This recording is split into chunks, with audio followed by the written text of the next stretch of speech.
Hello mga kaitsubero, magandang umaga sa inyo and nagbabalik na naman tayo dito sa Las Casas, Pilipinas, de Acozar, dito nga sa Bagak, Bataan.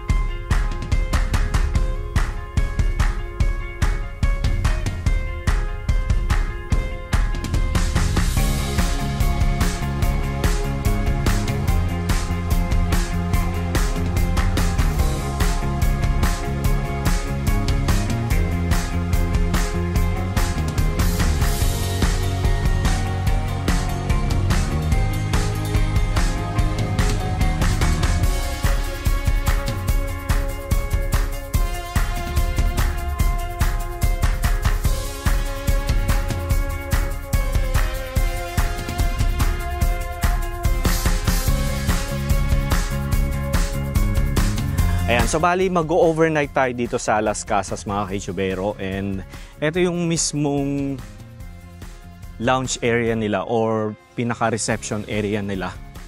Ito ang tawag dito is Casa New Manila.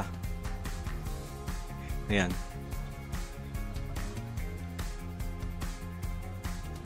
Okay, halika mag-check-in muna tayo.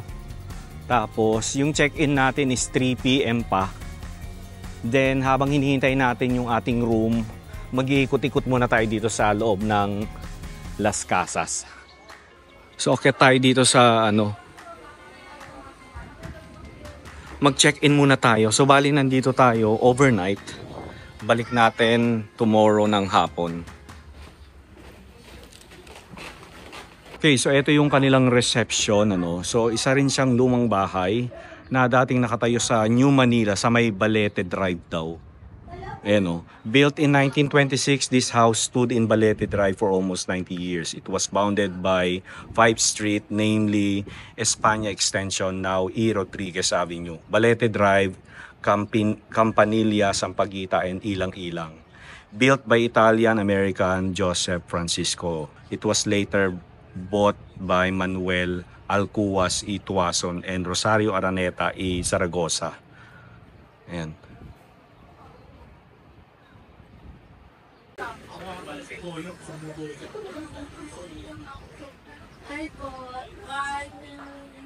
Ang rate nila during weekends, 2.9 per person, Saturday, Sunday. Pero weekdays 2.5, Monday to Friday. Okay, so tingnan muna natin tong structure ng Casa New Manila.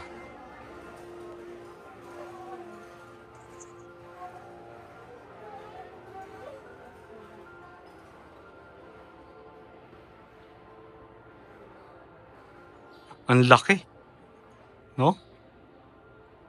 Malaki yung bahay. Tapos dito.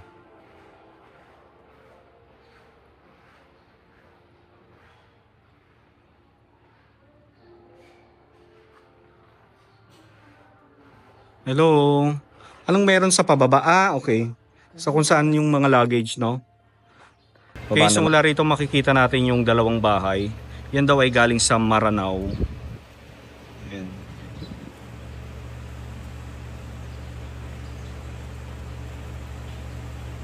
Ayan.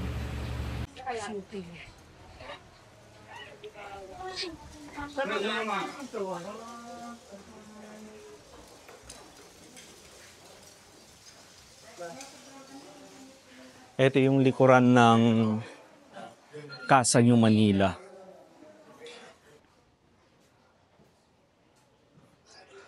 Oh, low tide.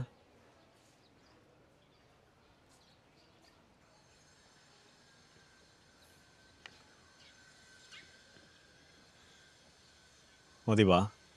So, ulitin lang natin yung mga bahay na nakikita nyo rito ay mga original talaga na lumang bahay na galing sa iba't ibang lugar dito nga sa Pilipinas, Luzon, Visayas, Mindanao, Ayan, so kasama natin si Miss Black. So mag-overnight kami rito. Balik namin sa Manila mga, anong oras tomorrow?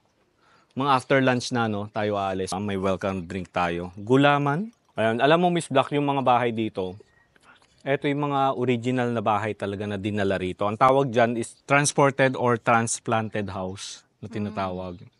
And Yang mga bahay na yan, ay hindi yan basta-basta bahay lang na luma na dinala rito. Lahat yan may significant value, may historical value.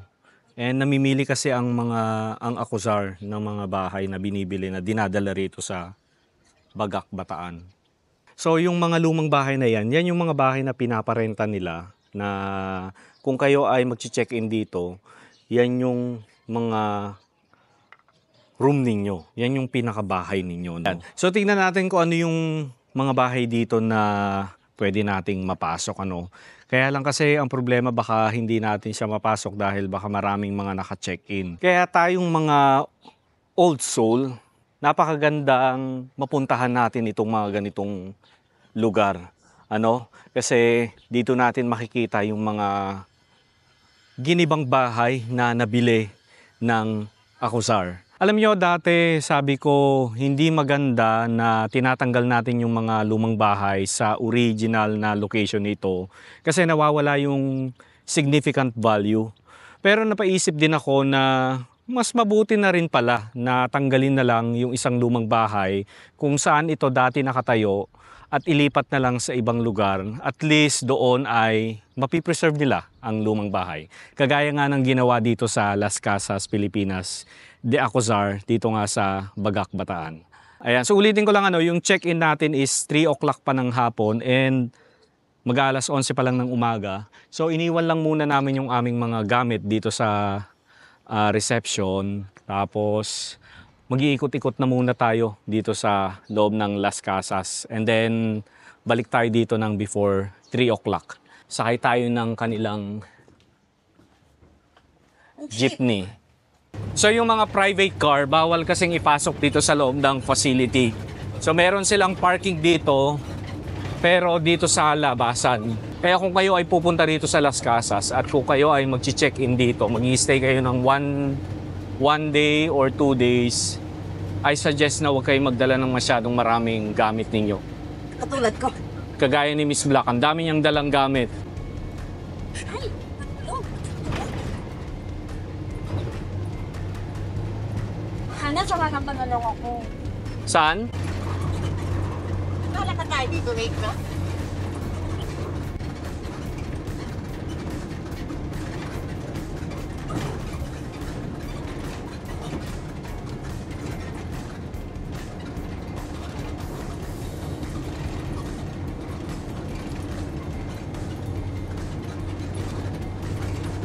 Okay, mga pictorials na Oo, mga wedding, prenuptial. Baka na tayo siya. Oo nga, mag-aalin. Hanggang sa palong time pa na.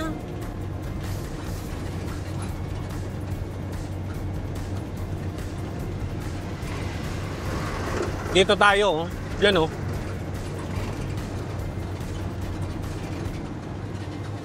Okay.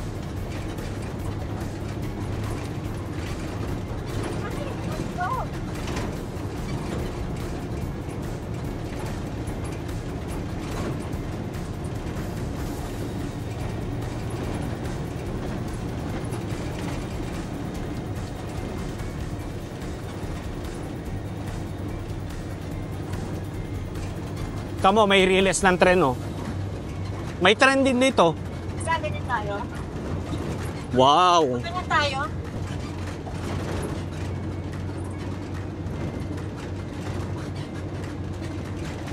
Okay, nandito na tayo. Aray ko, natapilok pa ako. Okay, so nandito na tayo mga kaitsubero. And grabe, ibang-iba na talaga rito kumpara dun sa last time na punta natin dito nung 2022, no? Napakalaki na yung pinagbago. Marami na rin silang naayos, no? So may dalawang restaurant dito mga kaitsubero, pero nag-open sila ng 12 noon.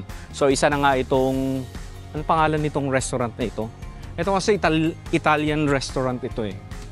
Ayun, no, La Belva Teodoro Italian restaurant. Isa rin siyang lumang bahay na ginawang restaurant. Okay?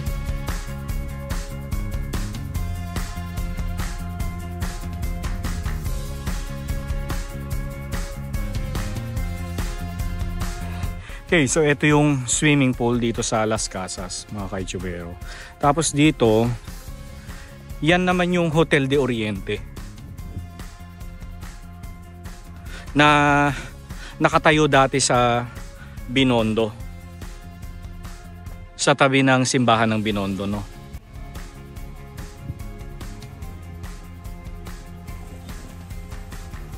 Laki ng lupa nila dito. Yeah.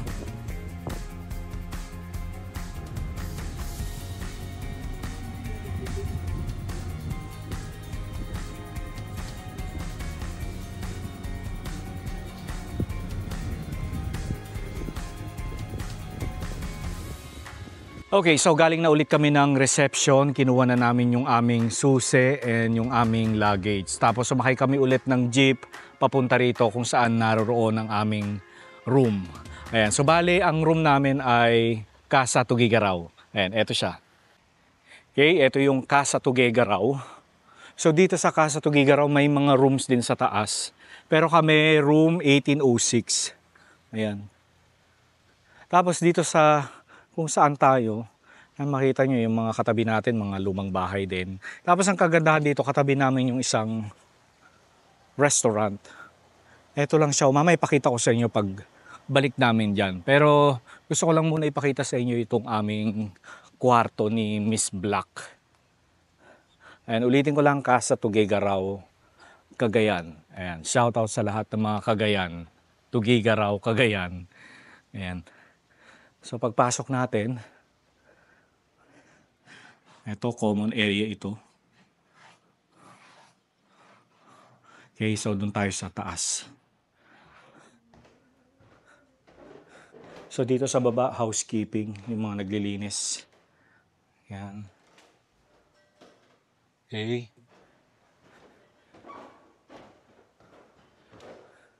So dito sa taas, mayroong 3 bedroom, 1, 2, 3. So dito kami, 1806, no?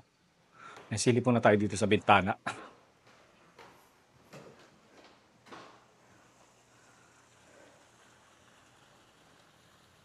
Very nice view.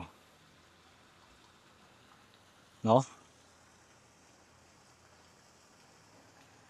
Okay, pasok na tayo ng aming kwarto. So itong room namin, hindi ako nagkakamali, 7,600 ito for overnight.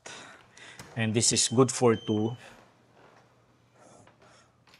Tapos, meron siyang isang bed, queen size bed. Hindi ako nagkakamali. Sara lang natin yung pinto. Ano yan? Ayan yung queen size bed. Pero nag-request ako ng extra mattress. Ito, kasi dito ako matutulog dito si Miss Black. So ito, nag-add lang ako ng 2,500 para sa extra mattress, no? O sige, ikaw na magbayad lahat. So ito yung ating room. Ayan, nabuksan ko rin yung mga ilaw natin. Okay, meron tayong TV. Pero hindi ko alam kung may Netflix ba to. May Netflix kaya ito? Tingnan nga natin. Ah, wala. Ah, meron. Ayun, oh. Ayun, meron. May Netflix. Not bad. Tapos, syempre meron tayong aircon. Tapos meron tayo dito mga tasa. May water. Tapos meron tayong takore. Diba? Sa parador. Ayan. Pero itong aparador, hindi na ito luma. Bago na to. Pero mukhang luma lang siya yung pagkagawa, no? Yung bathroom sana kaya lang may gumagamit eh. Pakita ko sana sa inyo. Mamaya na lang pakita ko. Ayan, meron tayong small fridge. Ang tanong, gumagana ba? Parang hindi naman. Pwede tayo magkasal sa, sa reception. At least meron, no? Okay, tapos na yung gumagamit ng CR. Pwede na tayong sumilip. So, ito yung CR dito. Ayan. So, malinis naman. Diba? sa halagang 7,600 pesos per night para sa 2 tao. So, naging mahal lang kasi nag-add ako ng extra mattress. Okay mga kaisubero, mag-aalas 6 na ng gabi. And syempre nandito pa rin tayo sa Las Casas, Pilipinas, de Ozar. Dito nga sa Bataan. So ikot lang tayo dito sa punta tayo sa may beachfront. Ayan.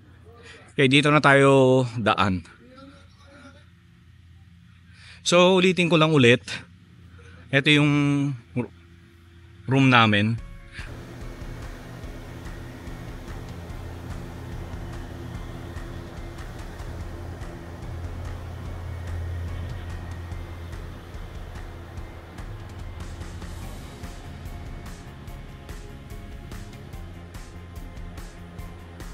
Buti na lang maliwanag itong aking camera. Meron siyang low light.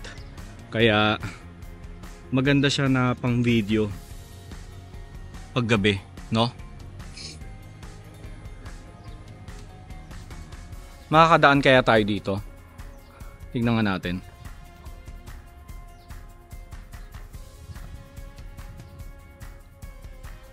Ito yung parang pinaka-kanal. Ayun o.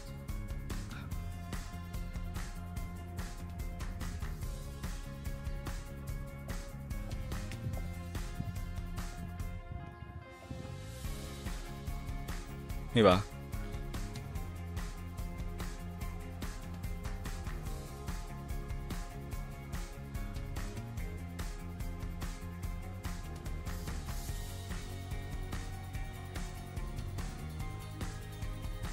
Okay, dito na tayo. Sana si Miss Black?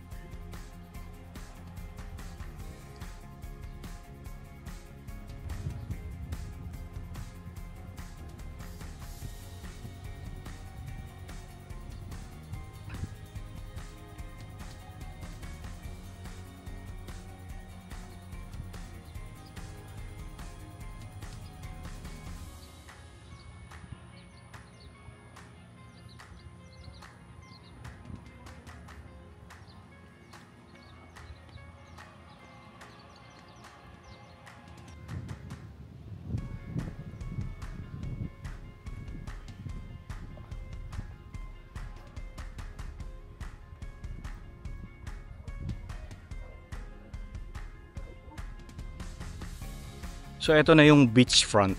Yung beachfront nila rito, swimmable naman. Pwedeng mag-swimming.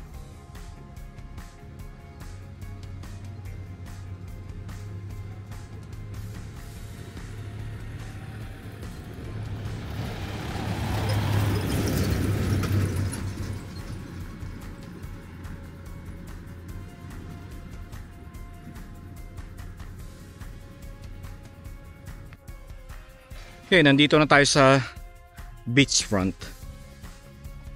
So medyo maitim yung nila, buhangin dito. Well, di naman siya itim, gray.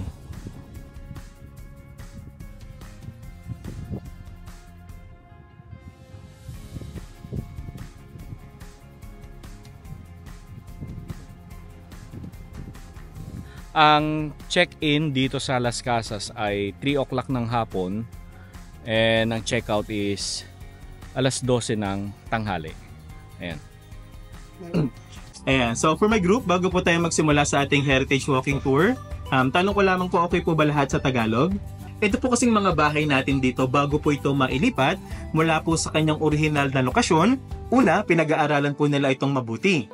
Yan, sa hindi po inaasahang pagkakataon, ito pong si Chodora Formoso, nagkaroon po ito ng lihim na relasyon sa kapitan ng mga Guardia Civil. So confirm pala yun. Ayan. So for my group,